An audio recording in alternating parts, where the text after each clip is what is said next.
When your core sound isn't right, your tone can sound thin, harsh, muddy, or unclear. Getting these 5 elements right gives you a solid foundation. Then, and only then, should you be starting to add those fun effects.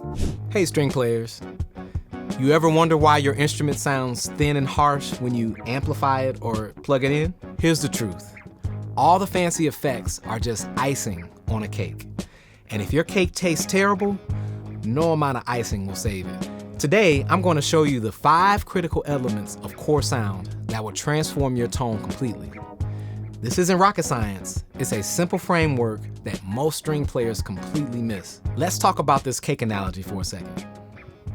When it comes to string tone, there are 2 parts, the core sound and the effects.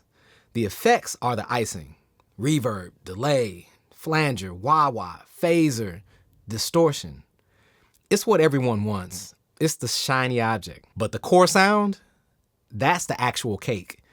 It's just like a real cake. If it's too salty, too hard, or it's just bad, the best icing in the world won't make it taste good. For string players, your core sound consists of 5 essential elements that need to be right before you can even think about adding effects.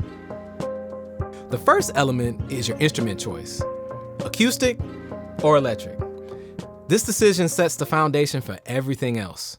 With an acoustic instrument, you're starting with a natural tone that needs to be captured. With an electric, you're working with a tone that's designed to be processed. Neither's better. They're just different starting points for your core sound, but you need to understand what you're working with. The second element is your pickup or microphone. If you chose an electric instrument from element 1, this choice is already made for you. It's built in. But for acoustic instruments, this is critical. The pickup or mic you choose will dramatically affect your core sound.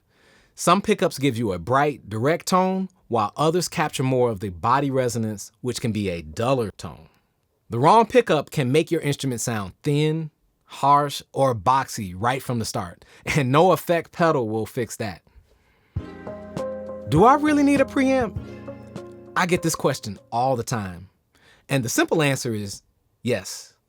If you have an active electric instrument with batteries, there's already a preamp built in it. But for an acoustic instrument or a passive electric instrument, a preamp is essential for your core sound. Without a preamp, your signal can sound weak, which leads to a thin or harsh tone when you amplify it. A good preamp strengthens and shapes your signal before it hits anything else. Acoustic guitar preamps usually work great for string instruments, and that's because they're designed for the piezo style pickup. The fourth element is EQ. Now, EQ is technically an effect, but it's not a shiny effect. It's about control. Elements 1 through 3 are fixed once you make these decisions. EQ gives you the flexibility to adapt to different venues and situations. Depending on how many people are in the room, depending on the size of the venue, this can affect your sound, and EQ can give you that control to fix it. Here's what you need to know. It sounds too dull? Turn up the highs. Your sound is too piercing? Turn down the highs. If your sound is thin and lacking body, turn up the mid-range. Is your sound boxy? Turn down the mid-range. Simple adjustments make a huge difference. And here's a pro tip. Most good preamps will have an EQ already built into it. If you use a multi-effects unit, they also have an EQ effect built in. But most string players avoid the EQ effect because they're buried inside of menus, which can make them hard to adjust on the fly. I know that it can be cumbersome and it may seem unnecessary to use EQ. But for the gigging string player, the EQ is the most important effect to master for a great tone, and it's not as hard as you may think.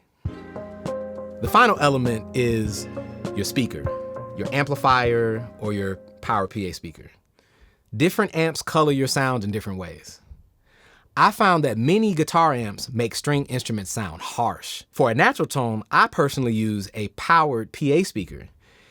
It gives me the cleanest representation of my instrument sound. Take the time to try different options. Visit a music store and test both acoustic and electric guitar amps with your instrument. Find out what works with your specific setup and playing style. So what is an ideal core sound? It's a strong, consistent signal that gives you a full balanced tone. When your core sound isn't right, your tone can sound thin, harsh, muddy, or unclear. Getting these 5 elements right gives you a solid foundation. Then, and only then, should you be starting to add those fun effects. So there you have it, the cake theory of string tone. Get your core sound right first, then add the icing. If you found this helpful, hit that subscribe button for more string playing tips. Drop a comment below with your biggest string tone challenge. I love to help you solve it. Until next time, remember, fix the cake before you worry about the icing.